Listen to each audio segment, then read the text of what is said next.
Magandang umaga, nagbabalik ang PTV Newsbreak. Ipiniliwanag ni Pangulong Rodrigo Duterte ang dahilan kung bakit siya hindi nakadalo sa gala dinner at iba pang aktibidad ng APEC Summit.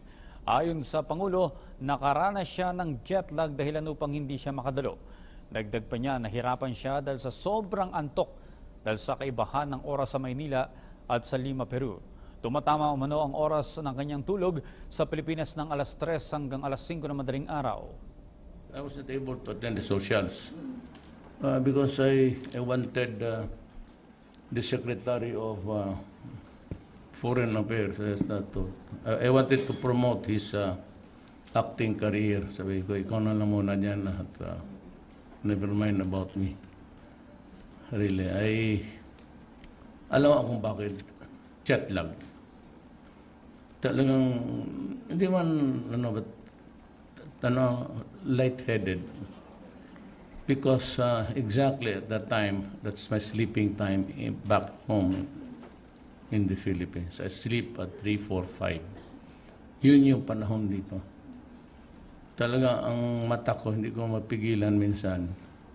And even I was listening to the others, nagsisara yung, it's not good to be somebody, yung mga greats ng convention, tapos ako nakapikit ang mata. Mag-uwi na lang muna ako. Hindi rin ako nakatulog. Sa iba pang balita, pinagbibitiw na ni Pangulong Rodrigo Duterte ang mga opisyal ng Energy Regulatory Commission. Sinabi ni Pangulong Duterte may hawak siyang intelligence report kaugnay sa katiwalian sa ahensya. Naungkat ang kontrobersiya matapos ang pagpapakamatay ni ERC Bids and Awards Chair Francisco Villa Jr. Nag-iwan si Villa bago nagpakamatay ng suicide letter kung saan isiniwalat nito ang umanay sa pressure ng mga superior officials na lumagda ng maanumalyang kontrata. Kaugnay nito, pakakasuhan din ni Pangulong Duterte ang mga opisyal na sangkot sa katiwalian sa loob ng ahensya. At yan po naman ang aming mga nakalap na balita at impormasyon. Magandang gabi. Una sa ating mga balita, nagkita na rin sina Pangulong Rodrigo Duterte at Russian President Vladimir Putin sa Lima, Peru. Sa kanilang paghaharap sa 24th Asia-Pacific Economic Cooperation o APEC Summit, nagpaabot ng pagbati si President Putin kay Pangulong Duterte sa pagkakapanalo nito sa nakaraang presidential elections. Nagkasundo ang dalawang bansa na palakasin pa ang ugnayang diplomatiko. May report si Rocky Ignacio.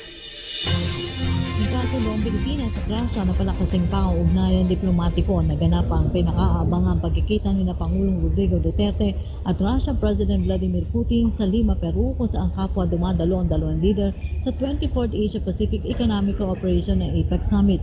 Sa pagharap ng dalawa, agad ipinabot ni President Putin ang pagbati sa naging panalo ni Pangulong Duterte noong May 9 presidential elections.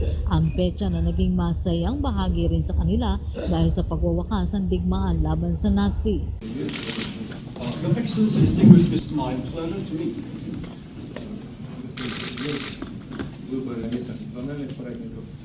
A very bright day, public holiday over the Nazis. So once again, congratulations, Mr. President. Президент, в этом году мы отмечаем 40-летие установления дипломатических отношений между нашими историческими мерками. Очень маленький срок. Well, historically, it's quite a short period of time for our partnership between our countries. And it's my pleasure to have a chance to speak to you. Ikinalagon ni Pangulong Duterte ang paghaharap nila ni Putin na isa sa mga lider na nais nitong makapulong. Una nang sinabi ng Pangulo na bahagi pa rin ito ng pagiging bukas ng Pilipinas sa iba pang mga bansa sa larangan ng kalakalan at pamumuhunan. Not only because you represent a great country, but of your leadership too. And we've been longing to be a part also of this part of this. We've been longing to be a part of Europe, especially in the commerce and trade all over the world. Ibinahagi rin ni Pangulong Duterte kay President Putin ang kanyang concern sa Estados Unidos. Nagpulong ang dalawang leader sa harap na rin ay sinusulong ng independent foreign policy ng Duterte administration. Historically, we have identified with the Western world It was good until it lasted, and of late, I see a lot of these Western nations bullying the small nations. And not only that, they are into so much hypocrisy. And they seem to start a war, but are afraid to go to war. That is what's wrong with America and the other. They've been waging war in so many places, in Vietnam, in Afghanistan, and in Iraq. And for one single reason that there was a weapon of mass destruction, and there was none. We're allied with them that the following. They go to the Korean War, nothing happened. We got defeated. They also got soldiers, Filipino soldiers in both Iraq and Vietnam, and nothing happened. Then they went on an expedition in Iraq, on an excuse of weapons of mass destruction, and there was none. And what they forced my country to contribute military forces. And then one Filipino worker in the Middle East was captured by the groups there.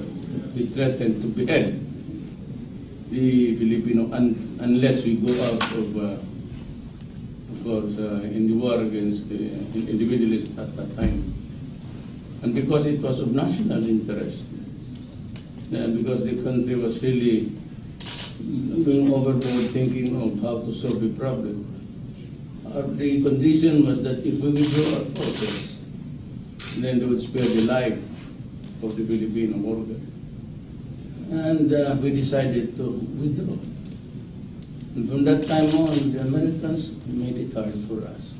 Samantala, formal na rin inimbitahan ni President Putin si Pangulong Duterte na bumisita sa Russia. Oh yes, the president of Russia, President Putin, had formally extended an invitation for the president to go to Russia, and this will be preceded by a trip that I will have to undertake there this December, and I look forward for even a more optimistic and closer and more detailed discussions of the president with the head of state of Russia, and that would be or mark the beginning of our entering into various agreements that would achieve our objectives and goals. Naniniwala rin si Secretary Yasay na malinaw na naipabot ni Pangulong Duterte ang kahalagahan ng pagpapairal ng independent foreign policy ng Pilipinas, kasabay na rin ang pagbibigay tuon ng kooperasyon sa larangan ng trade and investment sa Russia. Para sa PTV News, Rocky Ignacio, Lima, Peru. Kaugnay ng layunin ni Pangulong Rodrigo Duterte na palawakin ng economic cooperation ng bansa sa buong mundo, ilalatag ng Pangulo ang 10-point economic agenda ng bansa sa kanyang pagdalo sa ika-24 na Asia-Pacific Economic Cooperation o APEC Summit sa Lima, Peru. Ang iba pa mga detalye mula kay Rocky Ignacio. Palalawakin ni Pangulong Rodrigo Duterte ang kooperasyon pang-ekonomiya ng Pilipinas sa mundo kaugnay ng pagdalo sa 24th Asia-Pacific Economic Cooperation o APEC Summit sa Lima, Peru. Ang APEC ang nagsisilbing forum na titiyak ng economic growth, kooperasyon at pagpapalakas ng trade and investment sa Asia-Pacific region. President Duterte has made it his position that he wants to develop and expand bilateral relationships with other countries. And APEC is a very rich forum. I mean, its members are about 21 countries. Of course, you have the major economies there. You have, of course, the US, you have Russia, and then you have China. So this affords opportunities for the president to, if the opportunities arise, to meet them, even if informally. So at least he can already establish a relationship with them.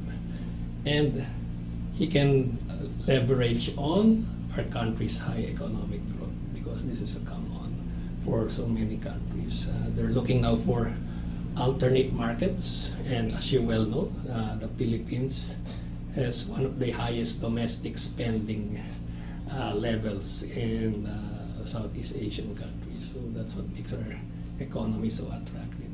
So I guess the president, it's quite a long way to come to Peru, but despite this, the president is coming because I believe that he sees the opportunities also here and also for him to make an impact on the world stage. Katatapos lamang mag-host ng Pilipinas ng APEC Summit kaya mahalaga ang partisipasyon sa kauna-unahang pagkakataon ng Pangulo sa taunang pangdaigdigang pulong. Bukod sa ilalatag na 10-point economic agenda na bigyan diin noong nakaraang taon ng APEC Summit ang pagpapalakas ng small and medium enterprises o SMEs para ibangon ang bansa sa kahirapan. Kasabay na rin ang pagtiyak ng kaayusan pati na laban sa korupsyon at iligal na droga. President Duterte's participation is very important because this is his first participation in an APEC conference. And it affords him the chance to meet his counterparts. I guess they're just as curious to know about him as he is to know them. And Philippines, having been the chair of the APEC last year, we can proudly say that among the topics that were adopted were the role of MSMEs in the economies. I think we can use this to further not only the Philippines agenda in future APEC conferences, but also Peru and other emerging economies. As you well know, in the Philippines, the reason we included this in the agenda is because 99% of employment generation is actually with MSMEs. And other emerging economies like Peru are also in the same boat. So it's also in their interest to promote MSMEs, to help them integrate with the global value chain. Ito ang ikalawang pagkakataon sa Peru idinaos ang APEC Summit. Katulad ng Pilipinas, matagal rin sinakop ng Espanya ang Peru dahilan para magkaroon ng magkatulad na reliyon at kultura ang dalawang bansa.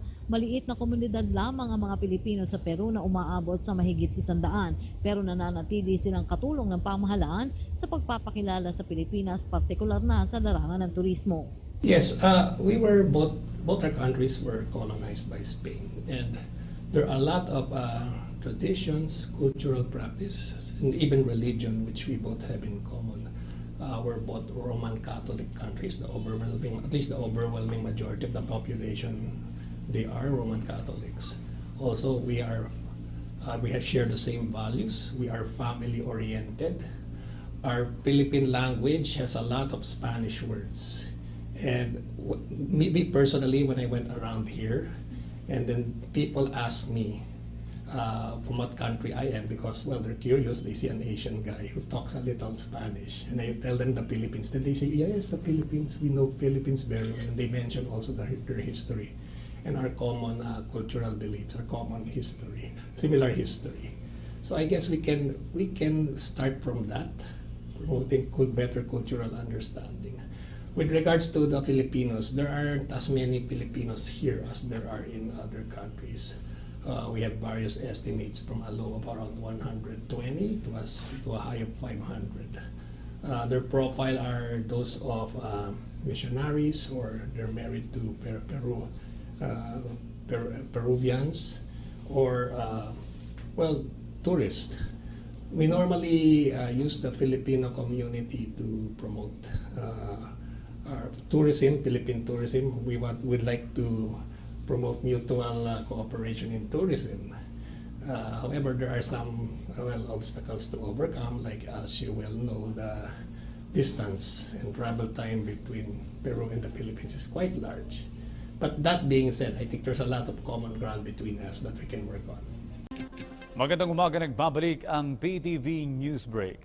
Ipiniliwanag ni Pangulong Rodrigo Duterte ang dahilan kung bakit siya hindi nakadalo sa gala dinner at iba pang aktibidad ng APEC Summit.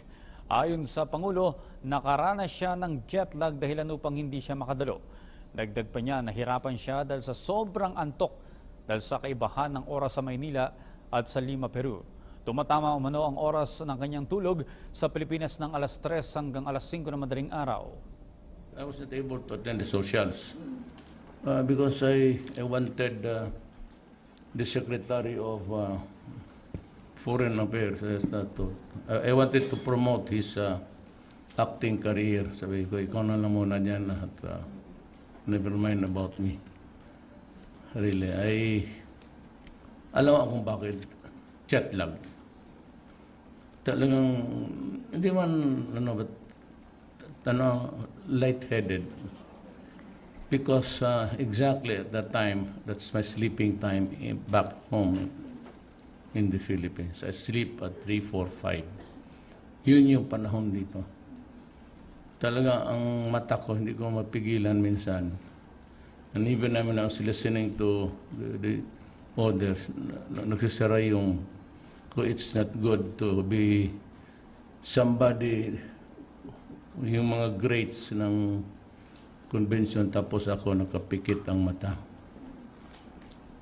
Sabi ko, mag-uwi na lang muna ako. Hindi rin ako nakatulog. Sa iba pang balita, pinagbibitiw na ni Pangulong Rodrigo Duterte ang mga opisyal ng Energy Regulatory Commission. Sinabi ni Pangulong Duterte may hawak siyang intelligence report kaugnay sa katiwalian sa ahensya. Naungkat ang kontrobersiya matapos ang pagpapakamatay ni ERC Bids and Awards Chair Francisco Villa Jr. Nag-iwan si Villa bago nagpakamatay ng suicide letter kung saan isiniwalat nito ang umanay sa pressure ng mga superior officials na lumagda ng maanumalyang kontrata. Kaugnay nito, pakakasuhan din ni Pangulong Duterte ang mga opisyal na sangkot sa katiwalian sa loob ng ahensya. At yan po naman ang aming mga nakalap na balita at impormasyon. Magandang gabi. Una sa ating mga balita, nagkita na rin sina Pangulong Rodrigo Duterte at Russian President Vladimir Putin sa Lima, Peru. Sa kanilang paghaharap sa 24th Asia-Pacific Economic Cooperation o APEC Summit, nagpaabot ng pagbati si President Putin kay Pangulong Duterte sa pagkakapanalo nito sa nakaraang presidential elections. Nagkasundo ang dalawang bansa na palakasin pa ang ugnayang diplomatiko. May report si Rocky Ignacio. Nagkasundo ang Pilipinas at Russia na palakasin pa ang ugnayan diplomatiko. Naganap ang pinakaabangang pagkikita ni Pangulong Rodrigo Duterte at Russia President Vladimir Putin sa Lima, Peru kung saan kapwa dumadalo ang dalawang leader sa 24th Asia-Pacific Economic Cooperation ng APEC Summit. Sa pagharap ng dalawa agad ipinabot ni President Putin ang pagbati sa naging panalo ni Pangulong Duterte noong May 9 presidential elections. Ang petsa na naging masayang bahagi rin sa kanila dahil sa pagwawakas ng digmaan laban sa Nazi. Your Excellency, distinguished Mr. My pleasure to meet you.